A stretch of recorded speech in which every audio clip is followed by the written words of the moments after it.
Hey guys, welcome back. This is the private live stream for our Patreon and supporting members. And I'll get rid of the giveaway thing. um, we're here in Mammoth Lakes, California for the Easter weekend. I'm here with my wife, and my parents drove up, and we rented this cool place close to the ski slopes, although it's pretty warm here for this time of the year, so it's definitely spring here in Mammoth, even though there is still some snow. But wanted to still honor our weekly stream for all of our paying members and make sure that we were able to get to any things that may have come up for you during this week with your rigs or with anything that is on your mind in terms of pedals, questions, things that have come up as a result of the videos that we put out this week or last week, or anything that might be on your mind. Again, this is your time, and so I'm trying to just be available so that we can get whatever it is that you need answered and go from there.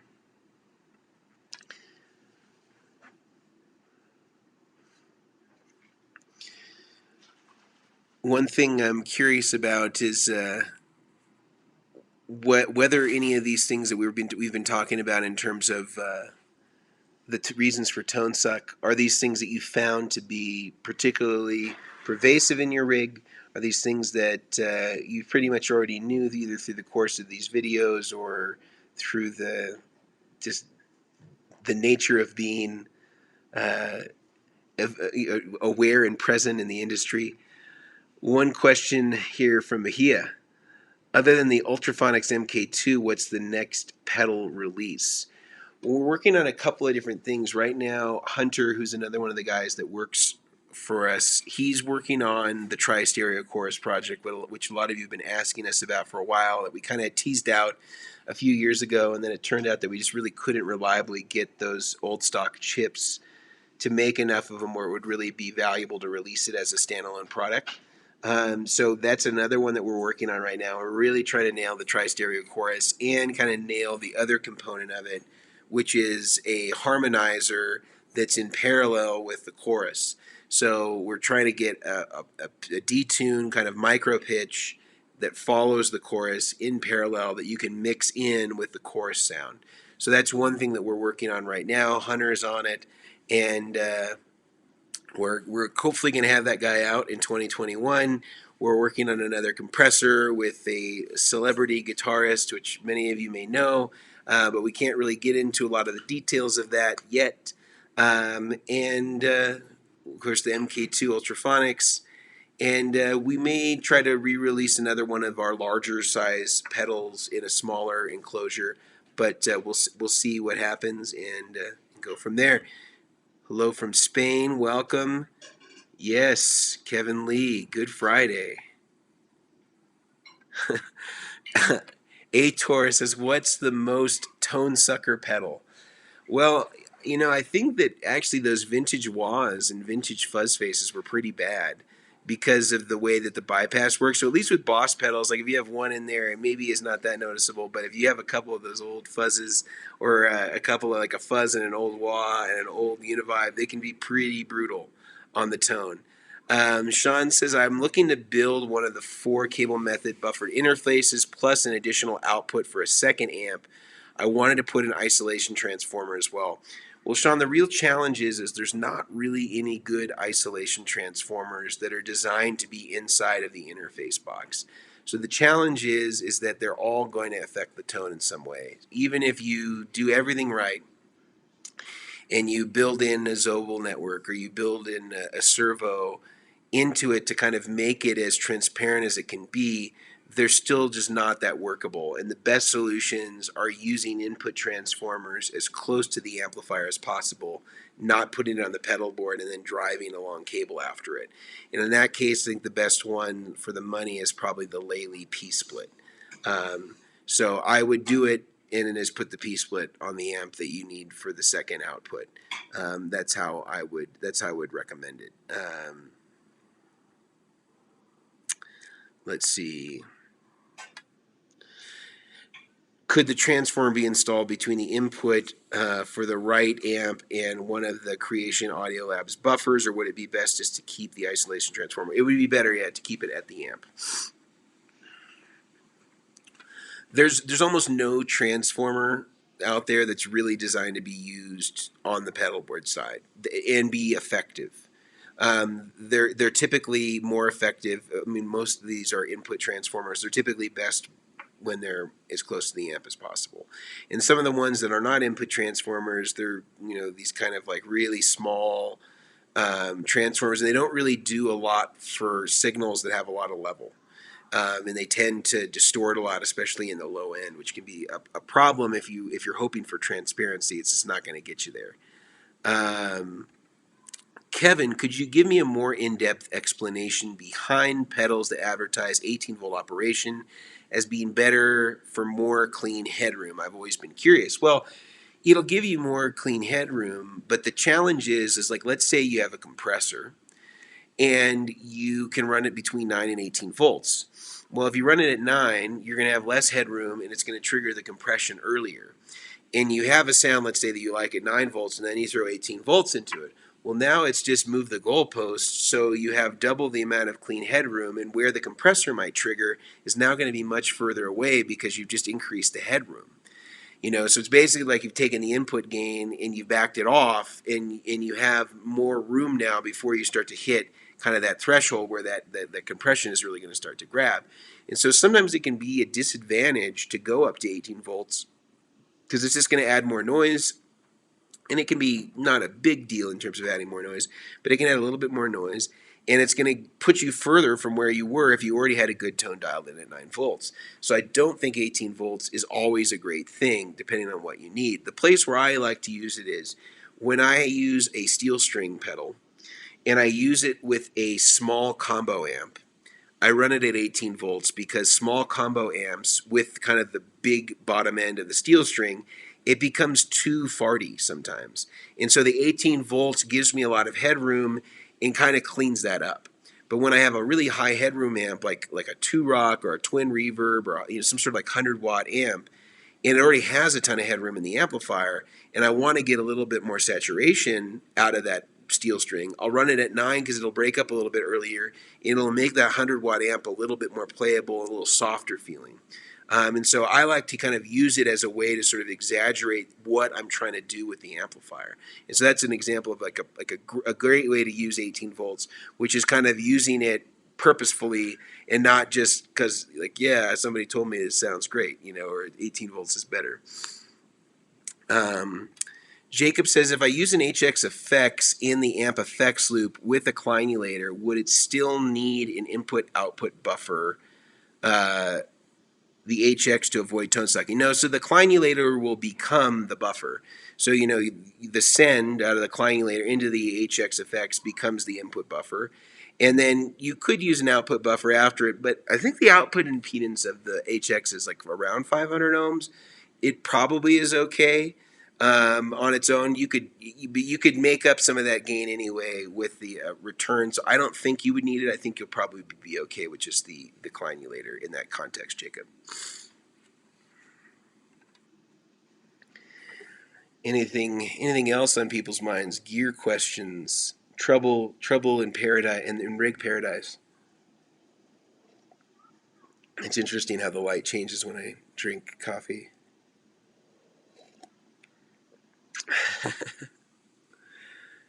Yes, sir. Yeah, anything else that are on people's minds? I'm happy to talk for as long as there are questions to be answered. And tomorrow, I think we're gonna try to do some skiing.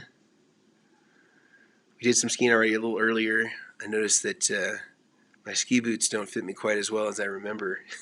They always feel so uncomfortable when the first day you go out. Alexander says, I have a pedal that I like quite a bit, the Way Huge Geisha, but it's just incredibly noisy on batteries straight into the amp. Do you know if that's a common thing for this pedal? I actually don't know what that pedal is. I've seen it I think, because it kind of has like a Japanese sort of like landscape to it. Um, but I don't actually know what it does. Um, so I'm not sure I can really answer it, and it's unusual because usually battery would be the quietest way to run something like an overdrive pedal because it's fully isolated. I don't know, Alexander. I don't know this pedal, so I can't really say if it's an issue with that pedal in particular or just the one that you got. You know, like if it's a defective device. Ator, do you know how Michael Thompson sets his live rig? Is it wet, dry, wet, or stereo? He doesn't run wet, dry, wet. He's running stereo. Even his rack at his home studio is just it's a stereo typically, or he'll run it sort of wet, dry, wet, but it doesn't. It runs into his DAW, and he doesn't run. I think it's just run out of the rack. I don't think it hits a power amp at all. Um, he has like an isolation closet that he built that has like a Marshall cabinet in it that has vintage 30s. And then that's mic'd. And then I think the mic line comes out of there and then feeds the rack. So it goes, or so it's like all the dry effects into the front of whatever amp he's using. That amp goes into, connects to the speaker cabinet in his ISO closet that's vintage 30 mic'd. The mic comes out, goes to a mic pre, which splits the signal. One is the dry, the other one goes to the rack, and then that rack just runs in series and stereo. So it's a little bit different because it's not using the parallel mixer and all that stuff. I think everything is just run in series in the rack, and then that goes, into back into his DAW. I don't think that hits a power amp at all. So it's sort of like a wet dry, but it's not really. It's not using the mixer or any of that stuff. Will an HX Effects fit on a riser for a Tour Elite pedal board?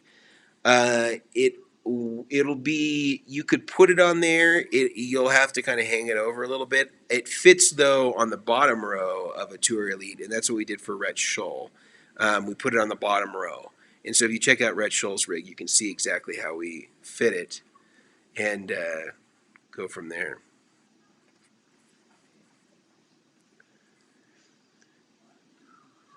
Anything else people are thinking about?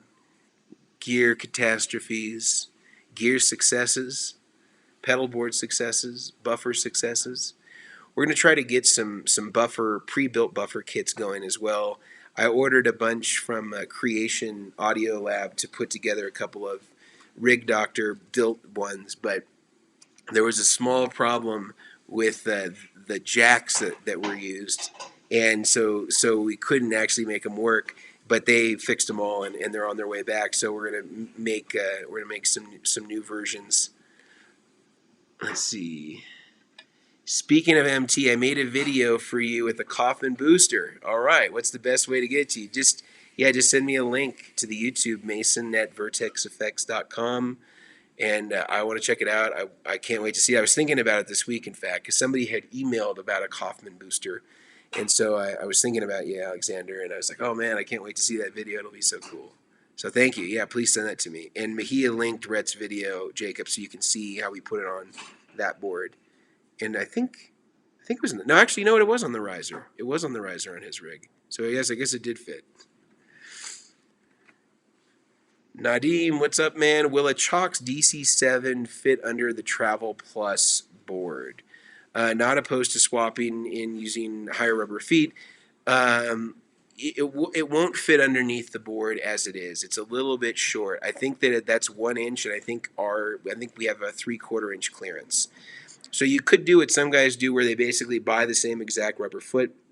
And the one that we use is a common one that you could probably get at a hardware store, like an Ace or Home Depot. And they basically just double them up, or like they face them toward each other because there's kind of like a bevel on the rubber feet. They put the two flat sides together and then they bolt it back in. And ours have just machine screws that bolt in to the board. So you'd have to double it up if you wanted the clearance for that. And then you'd have to drill some holes and probably put a grommet so you didn't get any rubbing against the metal of the pedal board. But you could do it if you did double up the feet. So it is possible. But it won't fit in there as it is now, I should say. I didn't mean to make you so small there, Nadim. What else is on people's minds?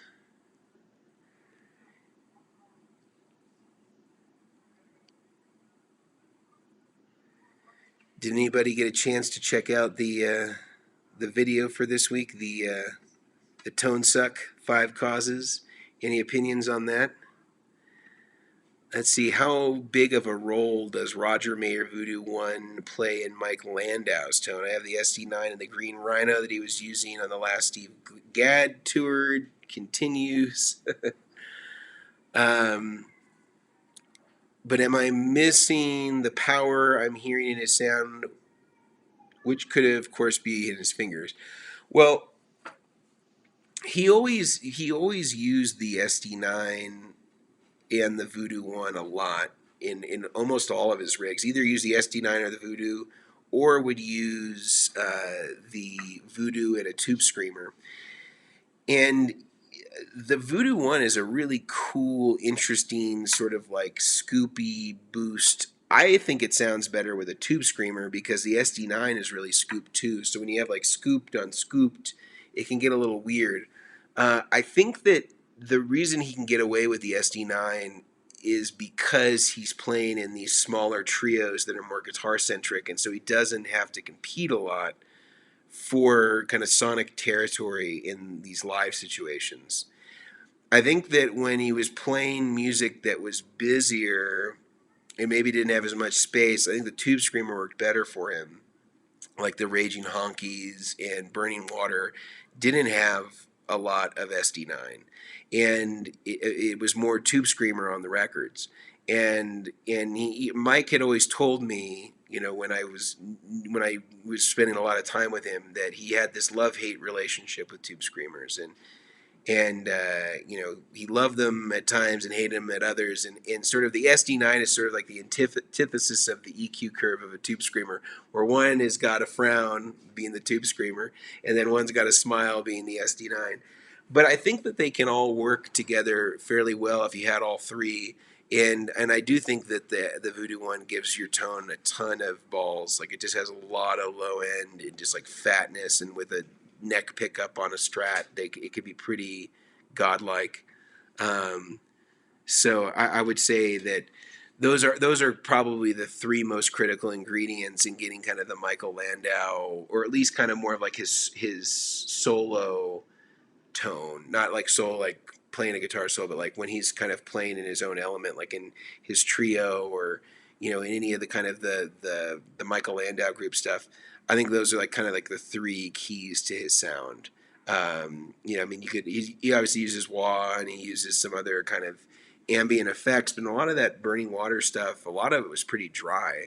Um, and or sorry, not on the Burning Water, but the Raging Honkies, a lot of it was pretty dry, and so a lot of that was Tube Screamer, a lot of that was Voodoo 1, a lot of that was the SD9 at certain points in the live performances. But I think on the record it's all Tube Screamer and it's all Voodoo 1. And another reference that's very similar in a lot of those tones is the Scott Henderson Torn Down House was also a Voodoo 1 and a Tube Screamer. So all of those Scott Henderson blues records were that same combination. And I think Mike produced those records as well. That, at least that, I know he produced that record. But that's what I'm hearing.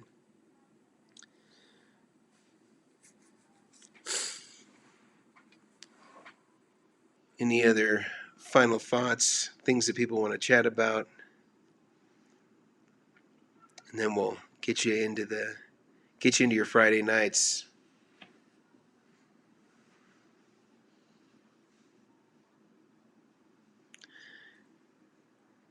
And Nadim, we didn't mean to make you feel small. Hopefully you feel redeemed now that we're back to our normal size questions. Yeah, no, my pleasure. My pleasure. Cool, guys. If there isn't anything else, I'm still open to taking anything you got. But I also don't want to just like ramble and fill space unnecessarily if people feel complete with the conversation. Um, But it looks like, just to kind of give you a roundup, we're going to be continuing, at least for the near term, doing the Patreon thing because it's taking some time to build out the site that allows people to easily transition over. So if you're still on Patreon, I guess it's going to be staying open for maybe another month or so until everything is sort of resolved with the back end of the RigDR site, and then it'll basically just be sort of a one-to-one move over, and so it'll be as painless and effortless as possible. And I'll still honor the free month on the RigDR site, and then you could presumably have a free month and just cancel if you wanted to, or you could resume the membership at whatever level you wanted. But I'll give you more information about that as we go. And have a wonderful weekend, guys. And whoever, if you're celebrating Easter, happy Easter. If you're not, then just have an amazing Sunday, hopefully filled with good food and people that you care about. And I'll see you next week.